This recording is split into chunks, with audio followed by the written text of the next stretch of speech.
tous les gens normaux, bienvenue sur M3BQR, la chaîne qui vous est dédiée.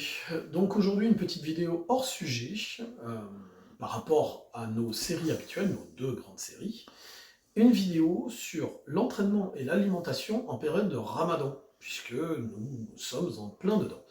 Alors, tout de suite, je ne suis pas musulman, je ne pratique pas le Ramadan, donc tout ce que je vais vous donner, ce sont des idées par rapport à certains athlètes que j'ai eus qui, eux, pratiquaient. Donc ça n'est pas ma spécialité, n'hésitez pas à voir avec un diététicien ou une diététicienne, c'est vrai que ça peut, surtout si vous faites beaucoup de sport. Mais je vais quand même vous donner quelques grandes directives, quelques grandes idées, quelques grands thèmes, qui vont peut-être vous permettre de mieux passer cette période vis-à-vis de vos entraînements. Parce que je le vois souvent sur des athlètes, c'est vrai que quand ils font de la compétition en période de Ramadan, malheureusement, parfois ils finissent très fatigués. La grande difficulté étant l'hydratation et l'apport de glucides, puisque je vous rappelle que les glucides, c'est quand même une de nos grosses sources d'énergie dans les sports de force ou d'explosivité. Alors, concernant l'entraînement à proprement parler, comme je le disais, la grande difficulté, ça va être l'hydratation et l'apport de glucides. Donc, ce que vous pouvez faire, c'est éviter les séries trop courtes avec des charges trop lourdes, puisque la déshydratation va fragiliser à la fois vos fibres musculaires et vos tendons. Donc, pour éviter les blessures, favoriser peut-être, c'est peut-être une période où vous pouvez en profiter pour travailler sur des séries plus longues, d'accord? Alors, chercher un stress plutôt métabolique que un stress mécanique. Ça, c'est le premier point.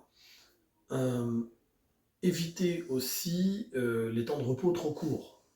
Même si ce sont des séries longues, n'hésitez pas à prendre 2, voire 3 minutes de repos entre chaque, pour éviter de trop transpirer, d'avoir trop chaud, et donc de vous déshydrater encore plus. Ça, c'est important.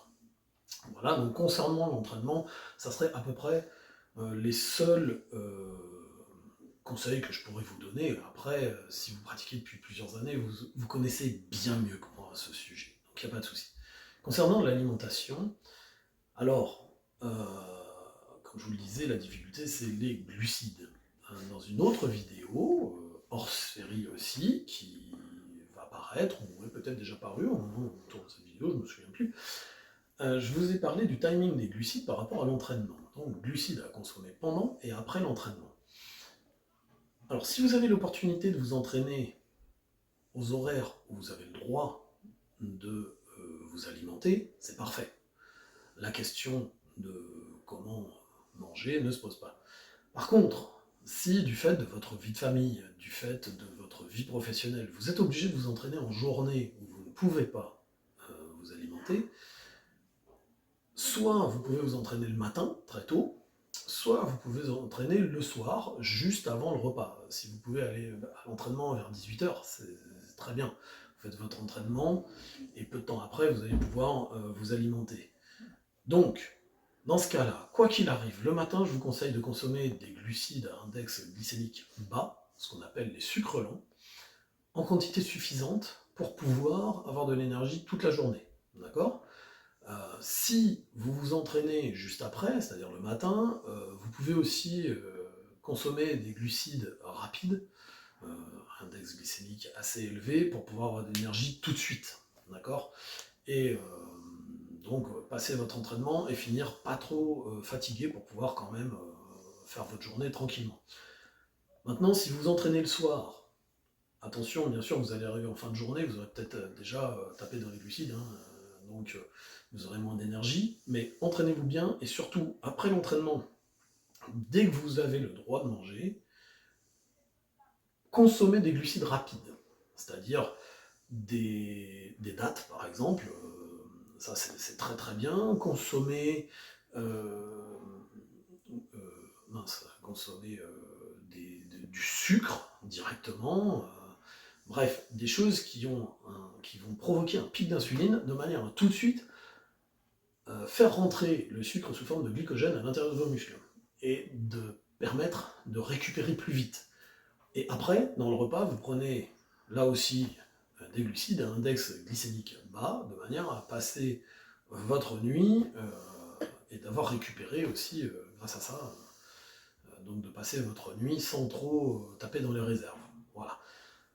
Ça serait les seuls conseils que j'aurais à vous donner, parce que donc c'était pour répondre à un de nos abonnés qui est super sympa et qui m'a demandé, vu qu'il est musulman, comment je ferais moi. Donc c'est super sympa de sa confiance, coucou Jasmine, hein.